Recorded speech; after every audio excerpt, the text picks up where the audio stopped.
Bonjour tout le monde, donc aujourd'hui nous allons papoter un petit peu autour de la série The Last of Us, la saison 1. Donc moi je m'appelle Le Cyborgien et si je fais cette vidéo c'est pour essayer de transmettre un petit peu, de partager un petit peu de ma passion. Alors The Last of Us saison 1, alors c'est une série sur Max je crois, ouais parce que je me suis rendu compte en voulant chercher à regarder que, ah bah mince alors je suis pas abonné. Ils font chier avec tous ces abonnements maintenant. Avertissement préalable, je suis pas du tout gamer, donc The Last of Us c'est une franchise que je connais pas du tout. Alors, je dis franchise mais en termes de raccourci, je ne sais pas du tout si ça existe en d'autres supports, je n'aime pas chercher, je sais que ça existe en jeu vidéo, parce que je vois beaucoup de streamers sur Twitch qui font du Last of Us, mais à part ça, j'ai découvert totalement l'univers du jeu, totalement. C'est mon premier contact avec l'univers de The Last of Us, c'est la série là. Hein, je ne connaissais rien du tout. Il y a pas de... Si dans les commentaires on commence à me bâcher, genre, ah, tu connais pas ça, ça et ça et ça, sacrilège, au budget. Première vue, donc l'univers de The Last of Us, ça tourne autour d'un univers post-apo, encore un, j'ai envie de dire, parce que je me suis tapé, voilà, j'ai eu un effet un petit peu de, ah, vu que je me bouffe encore de Walking Dead là, et là, euh, première caractéristique, alors ça parle d'un univers post-apo, mais au lieu que ça parle d'un groupe de survivants, ça a l'air de tourner autour d'un binôme, d'un dieu vedette. Un dieu vedette où l'on retrouve Pedro Pascal qui incarne Joël et Bella Ramsey qui incarne Ellie. Respectivement, l'un est un père surprotecteur et l'autre est une adolescente en pleine crise, réfractaire à toute autorité. C'est vraiment ce cliché-là. Et quand je parle de Walking Dead, c'est pas surprenant, c'est que mon premier contact, au premier pilote, je me suis dit, encore une série post-apo avec des zombies. Voilà, c'était ça mon premier... ma première réaction. Oh non, encore un. Et au final, rien qu'au bout du deuxième épisode, j'ai senti que, ah non, c'est pas des zombies là. C'est peut-être plus intéressant que ça. C'est peut-être plus crédible, c'est peut-être plus terrifiant. Oui, c'est que dans les deux cas, nous avons une humanité qui doit faire face à une sorte d'épidémie. Une épidémie qui réduit en néant toutes les associations, toutes les organisations, toute infrastructure qui fait le lien entre tous les individus, qui fait société. Dans Walking Dead, c'est l'épidémie qui rend les gens zombies, qui annule tout ça, donc du coup les survivants doivent se débrouiller mais avec les moyens du bord. Et dans The Last of Us, c'est pas totalement ça. C'est que oui, le visuel rapproche beaucoup de Walking Dead et de World War Z, il me semble, et de 28 jours plus tard aussi, mais c'est plus subtil que ça, je dirais. Pour différencier d'eux, c'est que très vite, dans le deuxième épisode, il me semble, si mes souvenirs sont bons, donc Pedro, le personnage incarné par Pedro Pascal, qui est donc un adulte, qui est la bouteille, qui en a vu d'autres, donc qui aurait assisté au début de l'épidémie. Ah oui, oui, il y a déjà un truc technique à ce sujet, c'est que, ouais, dans Walking Dead, il y a un petit peu un effet de... les individus se sont réveillés et tout de suite il y a eu l'épidémie qui a fait effondrer la société dans laquelle ils étaient, mais genre la veille. C'est un petit peu ce qui est mis à l'écran littéralement, c'est que, je sais pas si vous vous rappelez en Walking Dead, mais le shérif est dans le coma et il se réveille et là d'un coup c'est l'univers post-apo. Il me semble qu'il y a même une fan theory consistant à dire que l'univers Walking Dead c'est juste une rêverie du shérif Grims qui est encore en coma. Il me semble qu'il y a j'ai vu ça quelque part, je sais plus où, mais ça me semble possible. Mais c'est un petit peu une facilité scénaristique à mon goût, en fait. Alors que là, dans The Last of Us, l'effondrement a l'air de s'être fait plus lentement. Et on le comprend via le personnage incarné par Pedro Pascal, Joël. Je crois qu'il va sur ses 35-40 ans. Et que l'autre, le personnage de Ellie, qui est donc une jeune ado un petit peu rebelle, qui est qui est un petit peu énervante parce que elle a l'air de piquer sa crise d'ado, genre rebelle à toute autorité, ce qui est normal, hein, en tant qu'ado, mais dans un univers où ça... Normalement, ça ne le lui permet pas. Je ne vous cacherai pas que ce personnage était, a priori pour moi, énervant, mais compréhensible, dans le sens où l'autorité, tout ce qui égage l'autorité, enfin, toutes les infrastructures qui attaquent l'autorité, bah ouais, mais par rapport à la situation qui est extrême, abuse de son autorité. Donc c'est compréhensible du point de vue de Ellie, est très réfractaire à toute autorité, qui souligne en fait toutes les injustices, c'est normal, c'est une ado. Et de l'autre, c'est aussi normal que toute infrastructure d'autorité abuse de son autorité parce que la situation est fragile. Ensuite, concernant ce que contient cette première cuvée, alors, disons que tout est mis pour mettre en valeur le duo là. Pour mettre en valeur Joël et pour mettre en valeur Ellie. Tout est mis en avant. Et je crois qu'il y a plusieurs épisodes qui ne tournent autour que d'eux, d'abord, et ensuite c'est vraiment les autres personnages sont soit des West, soit des persos secondaires, mais vraiment dans le décor. Que tel ou tel personnage est iconique et est un personnage récurrent, que la série ne pouvait pas passer à côté, mais l'utilité du personnage là, moi qui ne connais pas le jeu, je me suis demandé, mais pourquoi est-ce qu'il passe tant de temps avec?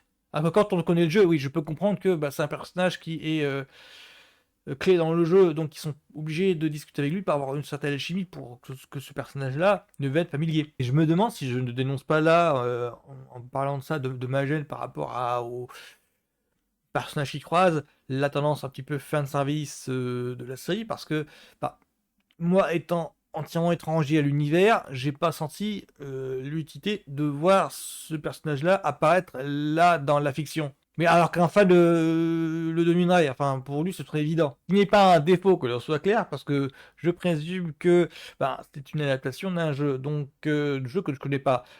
Donc il est naturel que plusieurs éléments qui sont mis dans l'adaptation là, je ne connaisse pas tout simplement. Et l'importance de mettre en scène cette alchimie entre les deux personnages-là, je pense que ça la différencie nettement de Walking Dead. Alors dans Walking Dead, c'est une série sur la survie. Toute décision des personnages doit être prise en fonction en fait de son facteur de chance de survie par rapport Alors d'abord par rapport aux zombies évidemment, mais aussi par rapport aux autres survivants, aux autres groupes de survivants qui n'obéissent pas aux mêmes règles. Ils doivent prendre en compte ce côté sociétal, je ne sais pas si le mot est juste en fait. Ouais, je pense aux saisons avec le gouverneur ou avec Negan, pareil, où on oubliait les zombies pour se concentrer sur la lutte entre 2 ou 3 groupes de personnages. Que The Last of Us, 75% du temps, ça se concentre sur la relation entre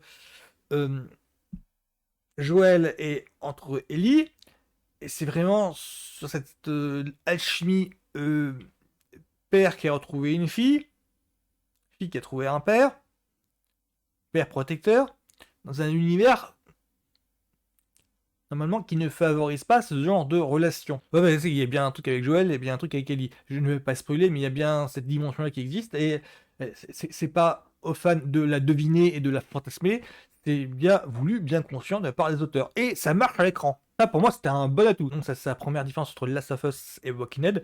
Walking Dead, ça parle avant tout de survie. C'est le groupe de personnes, d'un Mindcast, qui tentent le tout pour survivre en prenant en compte l'existence des autres. Dans Last of Us, ça parle avant tout d'un duo, je dirais, symbolique du père protecteur, fille en rébellion. L'histoire est vraiment tout pour eux. Chaque élément qui apparaît, ça doit mettre en valeur cette relation, cette alchimie entre les deux. Donc, ça a son charme et ses inconvénients. C'est qu'on a l'impression que l'univers, du coup, est un petit peu sous-développé. Oui, ça, c'est un petit peu une de mes déconvenues par rapport à mes attentes du genre post-apo. C'est que, dans le genre post-apo, quelque chose a décimé la population mondiale, l'humanité est réduite à une poignée de survivants, les rues sont désertiques. Oui, dans Walking Dead, il était très clair que la chose en question, l'événement en question, était dû à l'arrivée de zombies.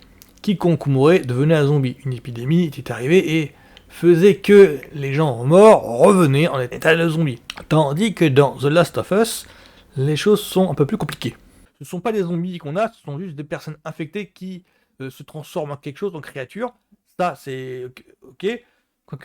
Quoique je reconnais que décrit comme ça ressemble vachement au processus de zombie. Ouais, parce que l'épidémie dans The Last of Us, ça fonctionne pas par principe de zombie.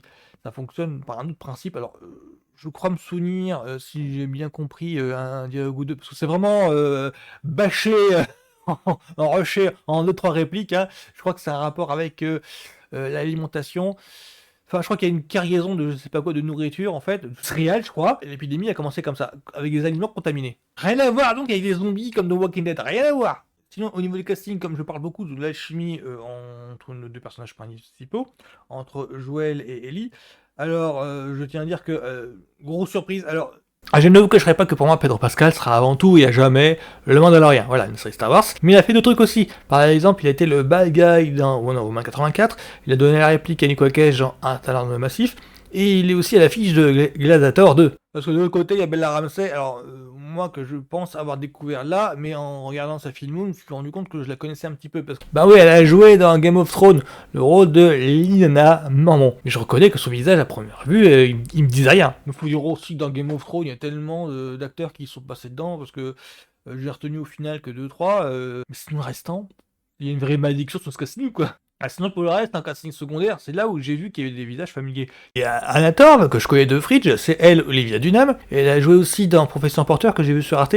Gabriel Luna, le Ghost Rider de Agent of Shield. Tout ça pour dire que moi, The Last of Us, alors, j'ai l'air mitigé comme ça, mais c'est, je dirais pas que c'est un de mes coups de cœur, mais c'est en tout cas une grosse surprise pour moi. Parce que je m'attendais à une série un petit peu surcoté, on va dire, dans le sens où tout le monde dit que c'est bien, mais ça doit être des fans, et moi, n'étant pas fan du jeu, je pense que je vais être étranger. Enfin, ce qui s'est passé avec la Roue du Temps, par exemple.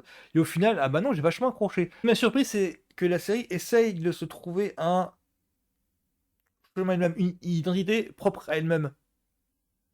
Elle n'essaye pas d'être un sous-Walking Dead. J'ai l'impression que les auteurs se rendent compte que non, non, on pourra pas, on pourra pas. C'est que les auteurs, dans leur déclaration, mis avant tout sur le côté, nous on essaye de faire quelque chose de dramatique et pas un truc action. C'est pour ça qu'il y a certains acteurs qui ne ressemblent pas totalement à leur équivalent vidéoludique. Eux, ils essayent de faire quelque chose de dramatique et ça réussit.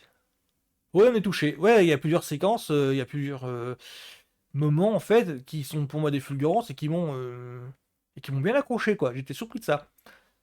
Donc The Last of Us pour moi c'est une bonne surprise. Je comprends pourquoi ça fonctionne. Je sais que c'est un carton la série. Je comprends pourquoi, mais mille fois.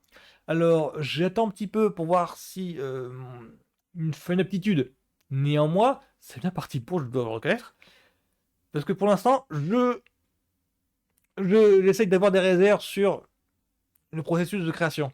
J'essaie d'avoir des réserves sur, je veux pas trop m'emballer, pas peur d'être déçu. Mais là, pour le moment, ouais, Last of Us, je conseillerais ça à pas tout le monde quand même, parce que l'histoire de post-apo, c'est pas pour tout le monde. Mais ouais, pour moi, c'est un de mes points forts cette année. C'est un de mes hits en tout cas. En tout cas, j'ai un de mes surprises. Je comprends pourquoi ça fonctionne amplement. Donc, The Last of Us, pour moi, ouais, ouais, c'est validé à mort. Donc, bonne journée à tous. À plus.